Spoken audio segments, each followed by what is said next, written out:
Welcome to FyreSide Chat here on Intellectual Radio. I am joined here today with Dr. Darnell Thomas. Woo woo! This gentleman here is so, I don't even know how to describe him. He is such an asset to our community. I was introduced to him by a very good friend.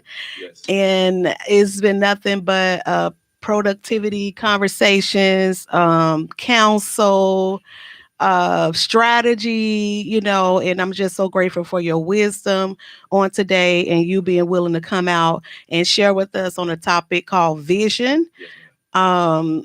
We want to know the importance of vision, and just so I just piggyback just a little bit, just as a reminder that this show was created, this content is created directly for the purpose of securing our young men, our men, strengthening them, encouraging them, lifting up their head, and we're targeting all areas that we feel get in the way of that. So today I'm going to have Dr. D come and these other men. I have Tony in the building today. Tony Wilson. I have Lynn Griffin. I have Ike over here to my right. That's all going to be joining the conversation today to talk about vision and ask questions. And then the phone lines are going to be opened. You can call in at 708-223-8953 with your questions. We're going to get started right now. I want Dr. D to tell us, especially for young men, why is vision important? Okay, well, first of all, vision is important for anybody, basically, but definitely for our young men. Mm-hmm. It's because if you have a relationship with Christ, Christ is willing to give you prophetic revelation because he knows why you were born. The Bible clearly states that he's knitted you together in your mother's wombs. So he knows the reasons why you are here. Part of the reason why you're here is first and foremost a relationship. But I believe God will give you vision for 5 areas for your life. Mm-hmm. Vision with him. So vision with God, vision with people, vision for your work life, your financial life, and your physical life. So if we have a vision in those 5 areas, or what I like to refer to as prophetic revelation, you know why you're doing what you're doing. Mm-hmm. And you know what your call is. We for example, the vision for our work life. Sometimes we work jobs that we're not called to because culture tells us that we need to take a job. Mm-hmm. But if God gives you vision for your work life, he will prepare you for what you want to do, mm-hmm. which means he'll give you vision he'll give you provision for the vision that he is providing for you to have with that. Mm-hmm. So he can instruct us what we should be doing, not just haphazardly working a job, but actually to have a career mm-hmm. in the job that he calls you to, mm-hmm. so that you can help build the kingdom. Okay. So that's why I think vision is important for our young, especially our men of color, because sometimes we get trapped in what culture tells us to do, mm-hmm. that all we have to do is, to go along with your previous shows, is have baby mamas and do those kind of things. However, those things can be cut off and we can have a way to live our life productively and change the course of not only our lives, I believe, gentlemen, but the lives of our families. Okay, that's real good. So let's just say I'm from the hood. I don't know nothing about God. I don't know nothing about church. I don't know anything about prophetic revelations. Okay. I'm just a young man. I was born into an environment where my environment is teaching me that I should be a dope dealer. I should be a rapper. My vision don't go very far. I don't know who I am. I don't even know that I need a vision for my life. What do you say to a young man that's just freshly he's just an open door for you to first let him know you need a vision for your life? Secondly, how does he pursue that? Okay, well, first, I think that, somebody in your family goes to church, either your grandmother, some woman, because it's mostly women who attend worship experiences, some woman, mm-hmm. somebody in your family goes. Mm-hmm. So if there's not a person that goes to answer your question directly, I believe God loves you enough that he will tell you what he wants you to do. Mm-hmm. However, we have to ask him, mm-hmm. meaning we have to get in relationship with him. If the person does not have a relationship, I still believe that he loves you enough to give you inklings of what he calls you to do. Because if you look at what David changed the trajectory in the Bible of his family, God wants someone to change the trajectory of the person's family. Mhm. I believe he loves us that much. Now, there are parts in the Bible that are just for people that are not, who may want to be in relationship with him. Mhm. But there are parts of the Bible that's for everybody that says that they're a believer. Mhm. But the parts, I do believe that God loves us enough. If you ask him, even if you're not in a relationship with him, he will give you the vision for that. Gotcha. So you think that for and like you said, it don't have to be just young men. Remember, since we're dealing with young men, amen.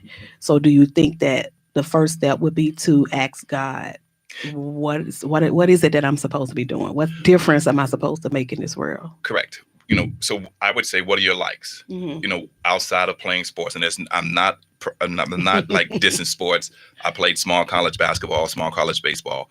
However, but I would say you have given a mind, Mhm. and the mind is like any other muscle. Mhm. If you exercise it to its capacity, you have the ability to do whatever it is that you feel that you're called to do. Mhm. Like your vision to do this, to do this Mhm. FyreSide Chat, intellectual radio started with somebody's vision True. for the community to Mhm. have relationships with people that they normally don't normally come in contact.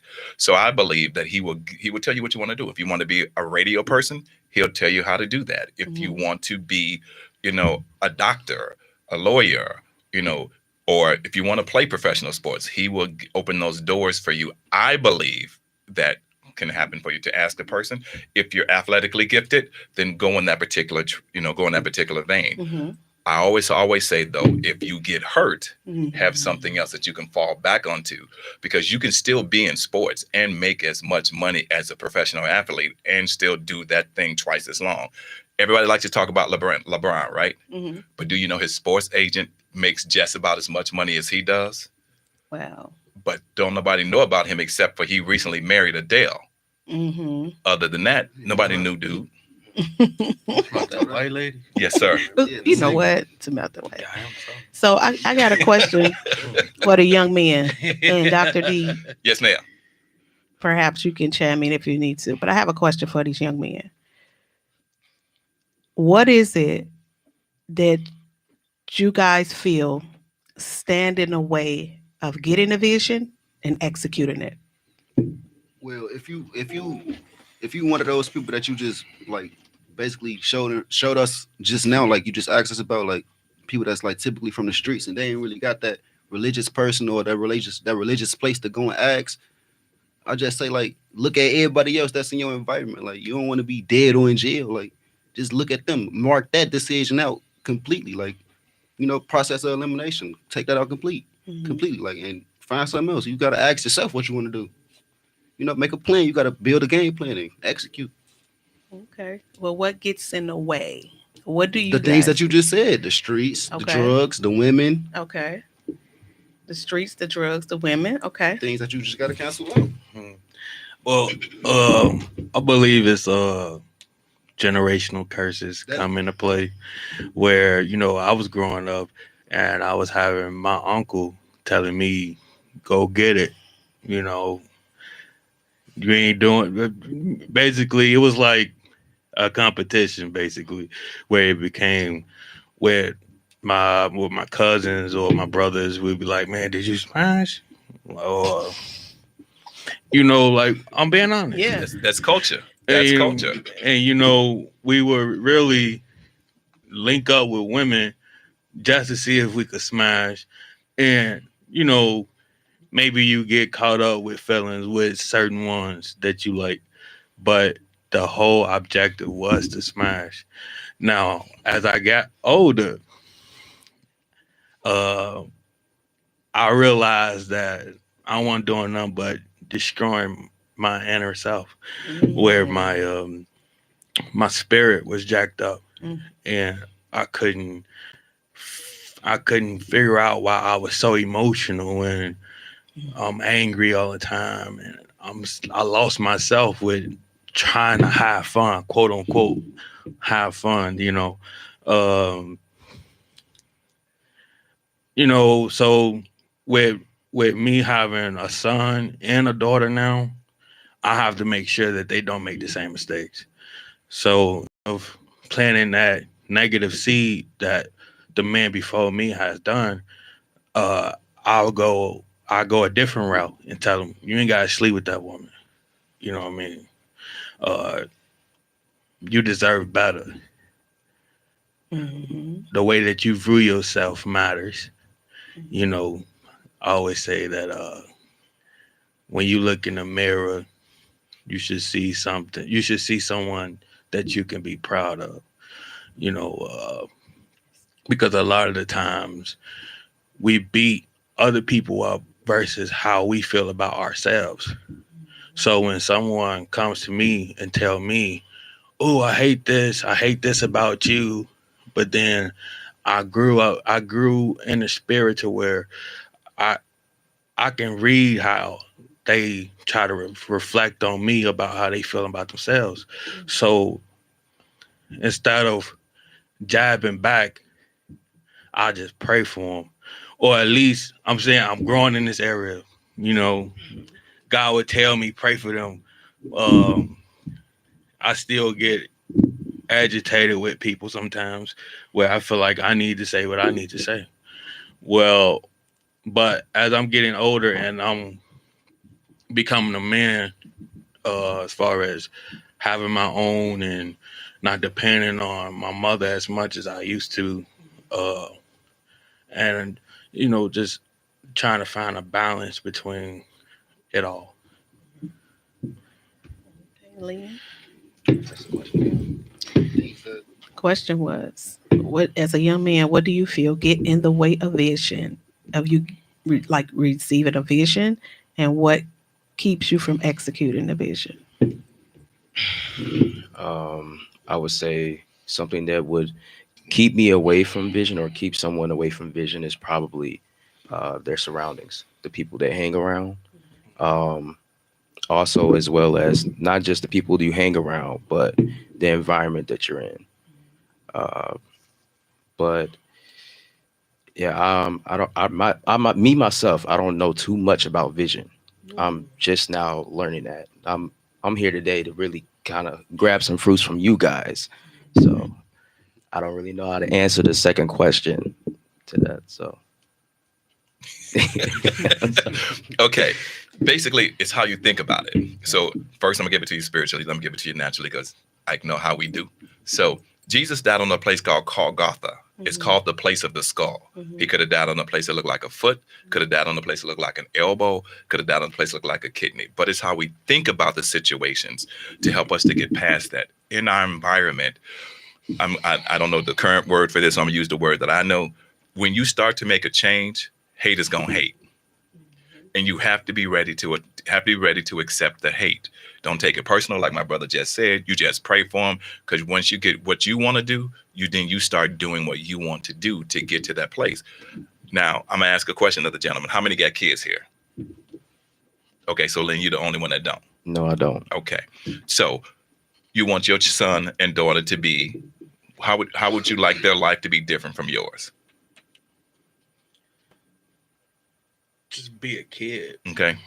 Like don't try to grow up too fast. Okay. And see, now for that, the vision for that could be, I'm going to put my children in an environment that they can be children as long as they can be children.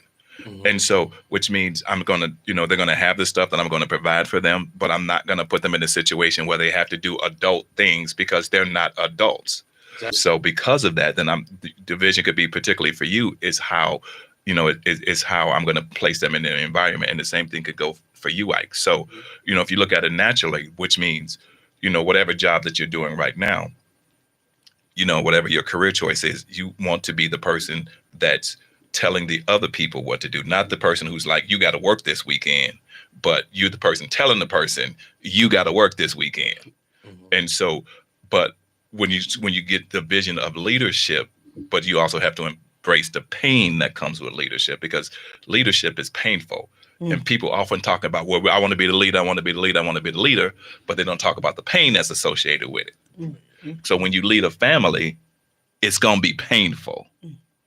So it's going to hurt because you as fathers have to have, you come sacrificially and you give your stuff to your children. even if your needs are not met. So that's where the pain can come in. And for Lynn, it's depending on what you want to do. Your slate is open. If you don't eat, you're the only person that don't eat. Right. For these two gentlemen, if they don't eat, they may likely have given their food to their children. So you have some different things that you can calibrate your life with to how you ever feel that you may want to go. I want to say to you, keep reading Proverbs 29:18 that states, where there is no vision, the people perish, or the people cast off restraint. Mhm. So you definitely want to, I believe, again, this is just me. My doctorate is not in biblical studies, but that God loves us enough that he will help us to get to the place where we want to go, because he does not want to see our families succeed. You talked about generational curses. The Bible referred to it as iniquities. And so I will visit the iniquities on the generation of the third and fourth generations of those who hate me, but I will give grace to those who love me. And because of the grace, we have the ability to do stuff differently. So you can't stop a generational curse until you acknowledge that it exists. So if you see, for an example, and I'm not saying this apply to you, my brother, if you see drinking continuously in your family line, you can't stop it until somebody say, okay, we got people who drinks in our line, so we have to stop drinking. If we having children born multiple generations out of wedlock, we got to tell people, okay, we got to stop having sex. Culture will push you, like you said that your uncle said, he will, your family members will push you. But if you tell them that's not for me, publicly, they more than likely will try to shame you. But privately, they would say, I want to be like you. Mm-hmm. Can I go back to your question real quick? Sure. Because you asked and I ended up going back to the question before, because I actually had something I wanted to say about that I didn't get a chance to say. Mm-hmm. But I honestly feel like the problem with our men, we tend, not even just our men, our people, we tend to look and focus too much on 400 years of slavery, or when we was shackled up and when we was depressed, or we don't tend to look for what we were before that. We was kings and queens before that. People don't tend to focus on that and thrive towards that. We all be depressed and down, and people want to blame the 400 years of. No, we can't. See, but do that. to your point, right? It's about perspective. Exactly. About how you view it, and you can make it to where it empowers knowledge you. too, though. You got to know what you were before. You got to know that you were something more than what you're being told. Right, but that's also with God too, where he puts you in the corner to where you by yourself, to where you ain't got where your. I went to a multiracial school for the majority of my life. I ended up going to urban prep my freshman year. I had a class called African History. Literally, it was called African History. It was based on Africa's history. It wasn't America's history. You go to any multiracial school, they're going to teach you history, just flat out American history. They're going to tell you little things about your history, but it's going to be watered down. It ain't going to be really your history for real. Right. So you got to have that knowledge to want to be, something more than what you're being told. You know what I'm saying? Okay, so then I have a question, Ike. How do I get to the place of recognizing that what I used to be when all I see on television and in movies and in videos, self. But how do I get there? You got to deal with self. Okay, how do I deal with myself? You got to connect with God. You got to build a relationship, and that's how. That's the only way how. Okay. You can't let don't get me wrong, you can't let your knowledge outweigh your relationship with. That's always been an issue with men, period. We let our knowledge outweigh our relationship with our God. And every time it gets out of hand. That's why the world is in the state that it's in now. So you know it all, but we don't have no connection with no God for real. So you're saying that there can be a balance. Can I live naturally? It definitely could be a balance. Okay, so let's take a step back. So if we switching roles, I want you to tell me, how do I get to the king part? But I also have to deal with the trauma of the country that I live in, because there's systems in place to help people who look like us to stay in the positions that we are. I mean, I know I ain't perfect, but I ain't dead in jail. I looked at everybody else and decided not. Okay. Yeah. Okay. Then I want to make a recommendation. I want to recommend a book by Dr. Joyce LaGrue called The Post-Traumatic Slave Syndrome. That has the ability to let us know what we're dealing with traumatically, Because when you walk in the store, all people see is a 5'11" black man Mm-hmm. that got locks. They don't see how smart you are. They don't see how many degrees you may be carrying. Mm-hmm. They don't know how many kids you got. All they know is you 5'11", you black, and you look like you're about to stick me up. Yeah, agreed. For sure. So, like, I do agree with you, though. We have to train ourselves to how we think, but I do think we have to do it both naturally and spiritually. Mm-hmm.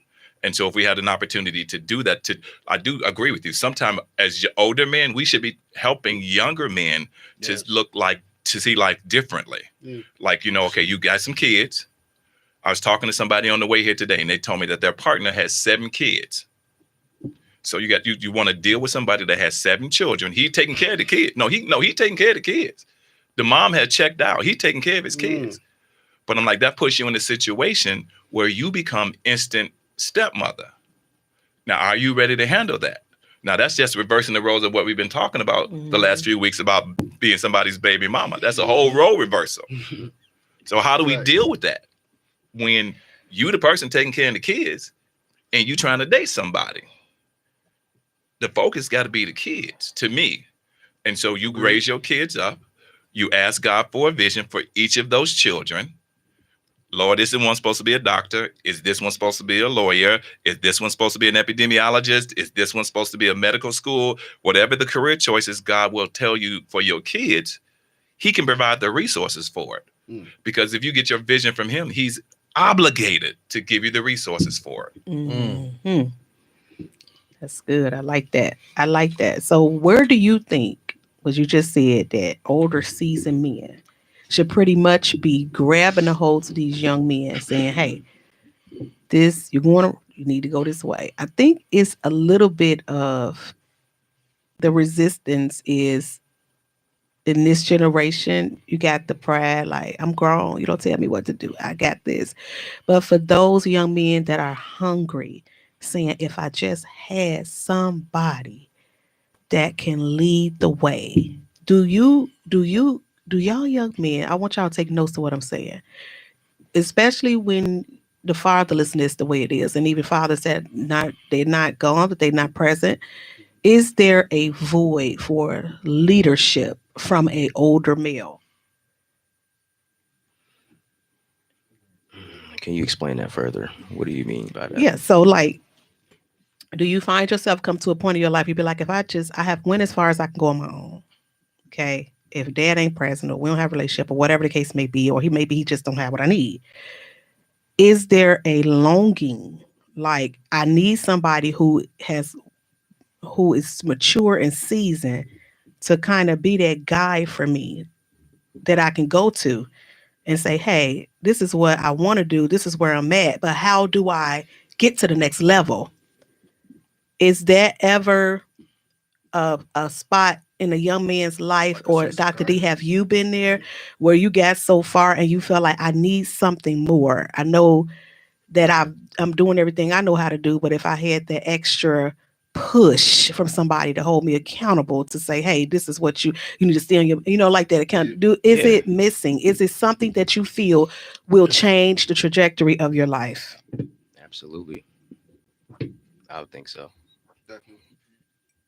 Yeah, because in this particular time where we just put out to work, it really don't matter how you get to the money. You just gotta work, and That's all you. Eat. that's Like, and as that's long as you working. like Right. that's You ain't what working, you I ain't. get from my family, where I seen my dad work 2 jobs for a long time just to make ends meet. Why? Because he was been on child support, and he barely scaping by. You know what I mean? So it's like he got to kill himself to make a living, and women basically beat my dad up because he doesn't want them anymore. You know what I mean? Well, they try to use that to their advantage. And, my dad tell me all the time, I just don't want you to be like me. So as he breaking it down to me, it put so much pressure on my shoulders, because now I'm like, I got two babies. I got two babies by one woman.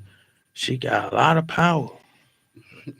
You know what I mean? She can really mess me up if she wanted to. Mhm. But I'm learning to put God in the midst of it.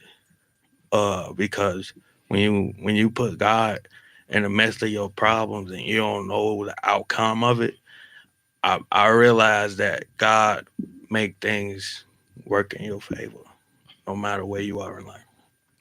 I mean, let's just be 100. Mhm. Yes. Men want to have sex. We don't want to have babies, Mm. but we do want to have sex. I did want to have baby. You did? Okay. So, well, congratulations, brother. Thank you. I ain't want to have mine. I appreciate your honesty. Yeah.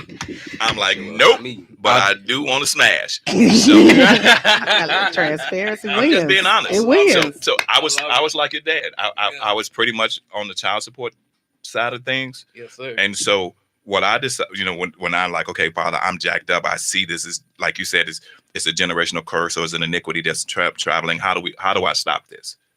So he's like, I felt God, Holy Spirit say, do you really want to stop this? And so when I asked him, yes, I really want to stop this. So I took the lead. I put myself on it. But what I did on top of it, it was just me, I was like, Lynn, just me and my two kids, but I had to deal with their mother. I paid the child support, but I also paid extra. And the reason that I did is because if I was living in the house, I would be surrendering that money. And I'm not saying that this should apply to you, my brother. I'm just saying you got to get with God and find out how he dealt with you. How he dealt with me was so I asked him for a vision. So I went to a local university. He got me a job there. I was able to work full-time at the school and still go to school for free. And then started, getting advanced degrees on top of that. So it had to allow them being my two sons at the time, because my oldest son died and my youngest son is still here. But it let them go to the school. So I'm like, look, I was like what your dad told you. Hey, look, I'm gonna tell you, your mother and I had a situation. You were born in a situation that was not congruent to the one that I wanted you to be born into. However, let me share with you that this can be done differently. So now my youngest son is married. They had our first grandson after they got married. So that's how one way you could break it. But, we have to get to the place that we got to be like Jesus, and we're going to be sacrificial to do that. I applaud you for being honest, for saying that you want to have a kid. I didn't want to have one. And when the responsibilities hit, it's like, to me, kids will make you do one or two things. They'll make you grow up really fast, or they make you run. And the growing up part hurts. It does. And so now I got to show up regardless of because I created the situation. Yes. I talked to her. I seduced her with my words. Can I say this? Go. Now, what had happened was, I was honestly in love with how my sisters were having kids and they were loving on their babies, and they was having like those moments to where you ever take a look back and you view everything for what it is.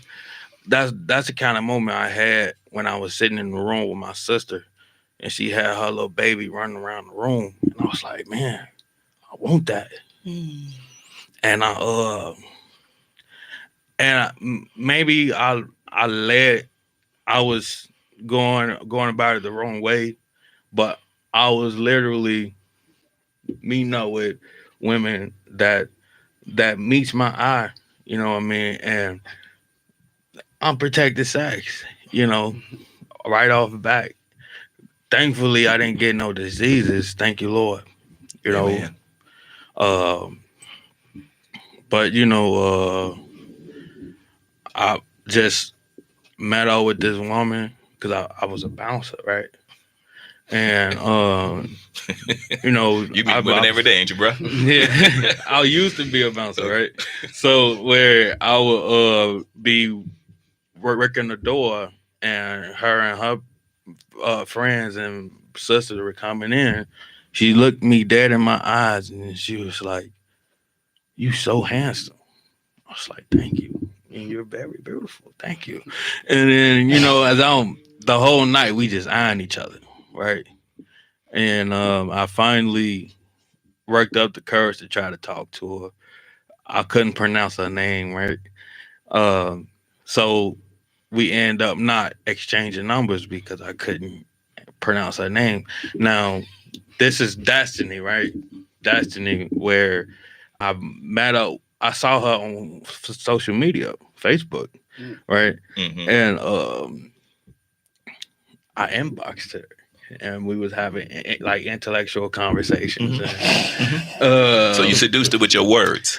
Yeah, you know, I That's was. crazy. So you ended up ended up getting out with her after that.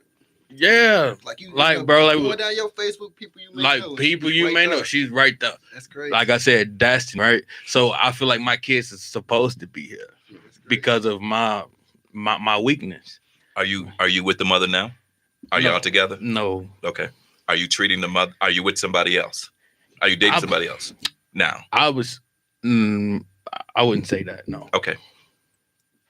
Why come you two can't come together and formulate a family? because she also has generational curses, right? To where she can't be herself. She can't be the woman that she wants to be because she don't know how to face that person in the mirror. Okay. Mm. Okay. So, but you have a relationship with Christ, correct? I do. Does she have one? And I'm not saying that you should get married, Right. but does she have one? Not to my. Not to your knowledge. Right. Okay. Okay. I'm going to talk to you as if you were married to her. Okay. Every couple needs to speak 4 languages. You need to speak a love language, an apology language, the money language, and the language of self-report. Basically, that's based upon where you confess to God for forgiveness, but you confess to another believer for healing. Most married folks don't talk so that they can get healed. Because like you just shared, she may not be able to face that situation within herself. But if you ain't with nobody, and I'm not saying that you should get with her, but you can still serve as a sacrificial leader for your children by helping the mother to get healed. Because if the mother needs healing, and if nobody stops that iniquity from going down the line, it has a right to be with your children. It will stand at your children's life maybe 20 years from now and say, it's my turn now. Right. So, That's heavy. but you can bring healing. Yeah, I'm all for that, you know, because if she good, then my kids are good.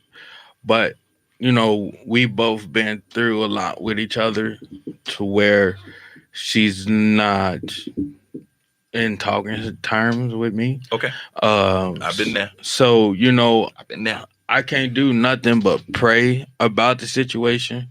Because in this particular moment, we just keeping it strictly about the kids, where I FaceTime my kids mostly every day, you know, just to see their face, because I can't travel back and forth, you know, because I just moved out here to be closer to work. Mm-hmm. And I have my own apartment now. I was, you know, constantly having to move in and out of places, you know, and, you know, I honestly was trying to make sure everybody else was good, but Tony wasn't good. So I had to put myself first for once so I can put my kids on a, you know, make them a top priority for myself.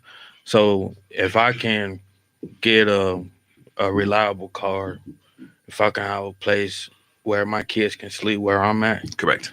that's important for me. Have you taken those concerns to the Most High? Yes. Okay. And he's working it out. Okay. Slowly but surely, you know, I'm in a better place now than I was recently. Moved out of my baby mama house and her people. You know what I mean? Man. Thank you for mirroring my life. Oh my God. This is so good. You know what? It's like almost almost digging right on back into the baby mama stuff. So I'm like, let's shift it back. But yeah. So Yeah. so Lynn, let me ask you a question because he's married to my daughter. Well, look at here, Yes. servant leader. Yes, he's married to my daughter. And so is there a struggle for a man that says, how can I lead and I don't really know where I'm going? I get that a lot. Like, women will say, I want a man that can lead, take the lead, the lead, the lead. And sometimes the man is still trying to figure that out. So what can you say to that situation? Like, I know I'm supposed to be the leader, but I don't really know how to do that right now. Look at you. 2 words: vision retreat. Okay. You take your wife on a vision retreat. You go away for 3 to 5 days. You discuss all your issues, what they may be. I'm going to particularly talk to you again, since I know my boy ain't married here just yet, because I've known this dude forever. But you go on a vision retreat. Let's exchange information. I'll get you the booklet for the vision retreat. You take your wife on away for 3 to 5 days. You go. You talk about your issues, say from like 8 o'clock in the morning to noon. At noon, you leave the issues right there and you go out and you have fun. But then when you come back and you still surrender those issues to God. When I was married and I discovered the vision retreat, I took my wife at the time when we were married on a vision retreat. That was the best year of our marriage. And so what ended up happening, our son ended up expiring and she couldn't. But if you all don't have any kids, right? No. Let me ask you this question. Do you believe you're supposed to be married to this woman? Absolutely. Why do you believe that? She's an amazing woman. Okay. 1. 2, I can be myself around her. Okay. She's my best friend. Okay. Do you believe that God put you all together? I do. Okay. What's the calling that God had given you to do as a couple? What was the calling? Yes. As a couple, to serve together. What do you believe that he is sharing that he wants you to do? The 2 of you together. Vision retreat. That's good. Man. Figure it out, brother. Yeah, I got to figure it out, huh? Take her with you. Because if she anything like this young lady, this woman knows she could pray. I've seen the girl literally, this one right here, sniffing carpet. Laid out. It's the truth. Don't come on now. We know you. We attend the same worship center. I'm like, wait, sniffing carpet. Wait. Okay, let me give it to you fancy. Literally prostrate on the ground in a time of prayer. Sniffing carpet. Okay. So I sniff carpet when I pray. Yeah. So you all get away, find a place 3 to 5 days. You need some places. I can make some suggestions. Let's talk. And we can get you to it and then come back. But it's going to be yearly. So that means you need to put some money away yearly to tell us, sweetheart, we need a vision retreat. Or if you find yourself arguing a lot because you don't see eye to eye, you need a vision retreat. Because the word division means 2 visions. So she may have a vision for a situation and you may have a vision for a situation and the enemy is trying to get y'all not to talk. Then how can 2 people walk together unless they agree? Exactly. True. That's good. A vision retreat. Vision retreats are powerful. That sounds like fun. Man, dude. For real, though. Do they got retreats for self? Right? Self-retreat. That is. No, I do it yearly. It's funny she say that. Vanessa and I was talking earlier this week. I was like, okay, V, I'm not gonna be able to make it. She was blasting me. She was giving it to me. And then I found out that what the reason that I couldn't make it was because what I do now. I used to be an epidemiologist with the health department. Basically, mean I studied patterns of diseases within the community. But now I'm the manager of emergency services at both O'Hare and Midway. We're gonna crash a plane on purpose to see how people respond to it. But it's a career that God has chosen me to do. We all doing that. That's dope. June 8th or June 9th Right. What this? of this year. Ooh. So Nobody's on it. nobody's on it. We have like people fake, people hurt. But the thing about it is They that, do that? yes, sir. Yes, my sir. God. Careers people of color don't know about because we're not exposed to that stuff. And so it's kind of like what Ike said, when you go to a school that's multi-diverse, you get exposed to that stuff. We again, if without vision for our work lives, we get to jobs we shouldn't be doing. Mm-hmm. Driving a truck is cool. It's cool. It needs to happen. But while you're in school, drive that truck and let God take care of the rest while he's giving you a place where he wants you to go. This this has been like very interesting, and I can feel things like just now getting stirred. Tell me this, y'all, has it made a difference? Just this one segment, listening to this seasoned man, Yes. have he not poured something to get your engine going? He definitely I did. would definitely I say already that, know. yeah. Yeah. So I this wanna is try that retreat this for was sure. this is intentional because I know that he's weighted with knowledge and life experience and where you go. He been there. So if somebody gonna take you somewhere, it's got to be somebody who's already been there, done that, and have excelled you.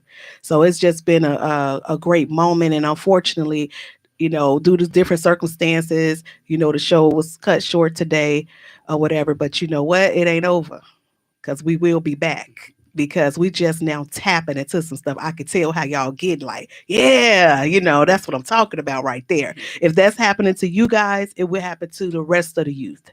Okay. So I just want to say thank y'all for coming out. Thank you, Dr. D. Anything for you, problem. lady. Mission accomplished. Thank you. Thank you, Leah. Thank you, Tony. Thank you, Ike. And we will see you all next week. And there just might be some pop-ups to continue these conversations and just to keep the conversations going, okay? All right, until next time, right here, Intellectual Radio's Fireside Chat, 4 p.m. Have a good evening.